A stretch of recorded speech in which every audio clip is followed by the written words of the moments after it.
All you have to do is surreptitiously leave this tape on his desk. After he hears just a small part of it, he will have the brain functionality of an ashtray. He'll be staring at important work papers, trying desperately to read and comprehend them, but he will be unable to do this because he will hear Gary Puckett's voice inside his brain howling, "Young girl, get out of my mind. My love for you is way out of line." His career will be over. The end will come when he tries to make an important presentation and he blurts out in front of the corporation's top-ranking officers that he is too sexy for his shirt. That is the kind of weapon this tape is. That is the power it has. Use it wisely.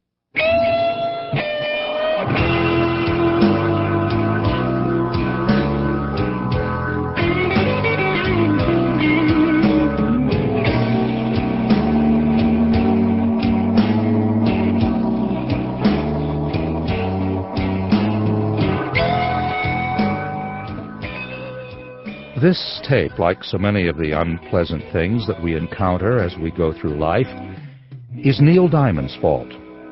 Here's what happened. One day, back in 1992, I was doing what I am almost always doing, namely trying to write a newspaper column, despite the fact that I have nothing important or even necessarily true to say. In this particular column, I was complaining about the fact that they never play any good songs on the radio. Now, when I say good songs, I, of course, mean songs that I personally like. For example, I happen to love Twist and Shout as performed by the Isley Brothers. And as far as I'm concerned, oldies format radio stations should be required by federal law to play this song at least once per hour. But they hardly ever play it. Instead, they play Love Child as performed by Diana Ross and the Supremes, which is a song that you can listen to only so many times. When I say only so many times, I mean once. And if they ever do play Twist and Shout, for some bizarre reason they play the Beatles version, which, according to mathematical calculations performed by powerful university computers, is 1/10,000th as good as the Isley Brothers version.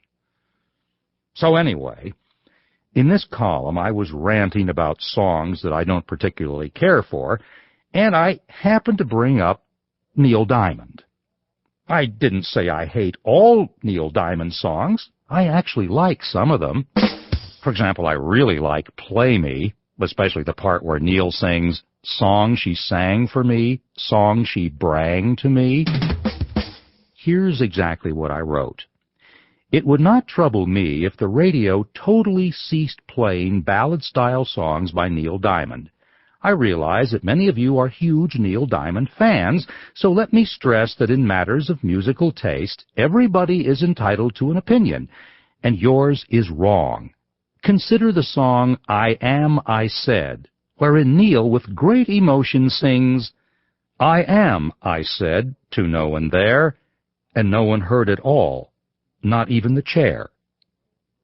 What kind of line is that? Is Neil telling us he's surprised that the chair didn't hear him? Maybe he expected the chair to say, "Whoa, I heard that." My guess is that Neil was really desperate to come up with something to rhyme with there, and he had already rejected "So I Ate a Pear," like Smokey the Bear, and "There Were Nits in My Hair." So that was what I wrote. A restrained, fair, and totally unbiased analysis of this song. Who could possibly be offended? Well, you think Salman Rushdie got into trouble. It turns out that Neil Diamond has a great many serious fans out there, and virtually every one of them took the time to send me an extremely hostile, spittle-flecked letter.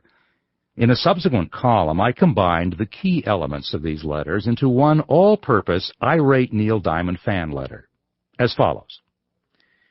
Dear Puke Nose, Just who the hell do you think you are to blah blah a great artist like Neil Blah, more than 20 gold records blah blah? How many gold records do you have, you scum-sucking wad of blah? I personally have attended 1,794 of Neil's concerts blah blah. What about Love on the Rocks, huh? What about Cracklin' Rosie blah blah? If you had 1/10 of Neil's talent blah blah. So I listened to Heartlight 40 times in a row, and the next day the cyst was gone and the doctor said he had never seen such a rapid blah blah. What about Play Me? What about Song Sung Blah? Cancel my subscription if I have one. The thing is, I got at least as many letters, just as strongly worded, attacking Neil Diamond. But that was just the beginning. I got a whole lot more letters from people who wanted to complain about other songs that they hated to hear on the radio, and these people were angry. These people were advocating the use of tactical nuclear weapons against the next radio station to play, for example, American Pie. I have, in my 20 years as a newspaper columnist, written about many vitally important issues: politics, the economy, foreign policy, mutant constipated worms, etc. And none of these topics has ever stirred up so much passion in the readers as the issue of bad songs. People were stopping me on the street, grabbing me by the shirt, and with cold fury in their eyes, saying things like, "You know that song about pina coladas? I hate that song. I hate it!" So I realized that I had tapped into a throbbing artery of emotion. I realized that Americans, who are so often accused of not being interested in or informed about the issues, care very deeply about song badness. I also realized that by probing deeper into this subject, I had a chance to do something that could provide a truly significant benefit to the human race. Namely, I could get an easy column out of it. And thus, I decided to conduct the Bad Songs Survey. I asked my readers to vote for what they considered to be the worst songs, the songs that caused them to poke finger holes in their car radios in their desperate haste to change the station. The response was unbelievable. I think more people voted in the Bad Songs Survey than in the presidential election. Certainly the bad song voters were more enthusiastic. Here are some typical quotes from the voters. The number one worst piece of pus-oozing, vomit-inducing, camel-spitting, cow-phlegm song ever in the history of the solar system is Dreams of the Everyday Housewife. I'd rather chew a jumbo roll of tinfoil than hear Hey Paula by Paul and Paula. Whenever I hear the Four Seasons Walk Like a Man, I want to scream, Frankie, sing like a man. I wholeheartedly believe that Ballerina Girl is responsible for 90% of the violent crimes in North America today. I nominate every song ever sung by the Doobie Brothers, future ones also. Have you noticed how the hole in the ozone layer has grown progressively larger since rap got popular? I nominate Cats in the Cradle by Harry Chapin. Harry's dead, of course, so we'll never have to worry about hearing it performed live again. But darn it, the next disc jockey here in KC that plays that song is going to get smacked across the head with a tube sock full of wood screws. I ended up writing 2 columns on the results of the Bad Song Survey. These columns generated still more mail, some from people who wanted to cast additional votes. I can't believe you left out Eve of Destruction. I hate that song. Some from people who were very upset about certain songs that were voted as bad. Perhaps your readers are not aware that The Lion Sleeps Tonight is a very fine traditional tune. And I heard from some people whose lives had actually been changed by the survey. Here's one of my favorite letters. Your articles on bad songs were wonderful. I laughed till I cried. However, when I tried to read it to my boyfriend, much to my dismay, he knew the words to all of the songs and likes them. I had to repeatedly stop reading so he could sing each one, and then listen to his exclamations of, "What's wrong with that one?" and "He doesn't like honey?" etc. I knew he was a sentimental fool, but had no idea how bad his taste was. Now I'm afraid we're too incompatible to continue the relationship. Thanks a lot. Susan Bolton. Alone again, naturally. And that was not the end of it.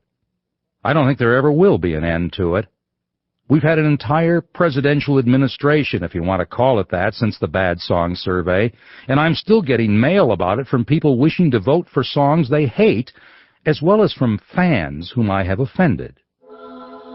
Here's a special note to Neil Diamond fans. Please stop writing. You have convinced me. Neil is a music god. I worship Neil on a daily basis at a tasteful shrine to him erected in my living room. I love all the songs Neil sang to us, not to mention all the songs he brang to us. Why do people feel so passionately about this subject? Because music is personal. The songs we hear a lot, particularly the ones we hear when we're young, soak into our psyche, so that forever after, when we hear certain songs, we experience sudden and uncontrollable memory spasms, taking us back to specific times, some good, some bad, in our lives. For example, I cannot hear a Beach Boys car song without being immediately transported back to the summers of 1962 through 1965. Those were good summers for me. I was in high school and had never heard of gum disease, and Beach Boys car songs got played on the radio all the time, and I've loved them uncritically ever since. To this day, when I'm alone in my car, if the radio plays Shut Down, a song about two guys drag racing, one driving a Corvette Stingray and the other driving a Dodge with a 413 engine, whatever the hell that means, I'll crank the volume all the way up and sing along. Pedals to the floor, hear his dual quads drink, and now the 413's lead is starting to shrink. On a technical level, I have no idea what the Beach Boys mean by the term dual quads. I'm not a car guy. I'm the kind of guy who, if there's a warning light on my dashboard that won't go away, will repair it by putting a piece of duct tape over it. But that doesn't matter. What matters is that when I'm singing along to Shut Down, I'm no longer a middle-aged guy driving to the laundry to pick up my shirts. I'm 17. It's a summer night with tantalizing possibilities of adventure and romance hanging semi-palpably in the humid air, and I'm cruising the roads around Armonk, New York, and even though the vehicle I'm cruising in is my mom's Plymouth Valiant station wagon, which boasts the performance characteristics and sex appeal of a forklift, I am feeling good, and I am stomping on the gas pedal, not that this has any measurable effect on my mom's Valiant, and imagining that I'm at the wheel of a Stingray, singing triumphantly along with the Beach Boys as we roar past the Dodge 413. He's hot with Ram induction, but it's understood. I got a fuel-injected engine sitting under my hood. Shut it off, buddy, now I shut you down. So I don't care how many times I hear Shut Down or Little Deuce Coupe or Fun, Fun, Fun. They're always welcome on my radio. I'll go back to that summer night any time.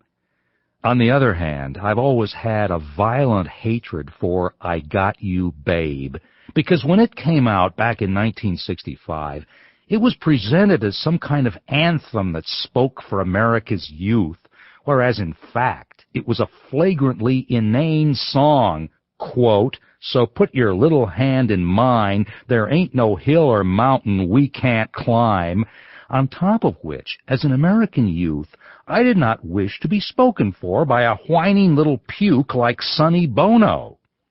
So songs evoke powerful emotions, both positive and negative. I think the negative ones tend to be stronger because, as noted in the warning on this tape, your brain, as part of its lifelong effort to drive you insane, insists on remembering the songs you hate and playing them over and over and over. That's why people still write and talk to me about the Bad Song Survey. They seem to have this powerful need to get their feelings about certain songs out into the open. Somehow this makes them feel better. It's kind of like psychotherapy, where the goal is to get patients to probe their subconscious minds deeper and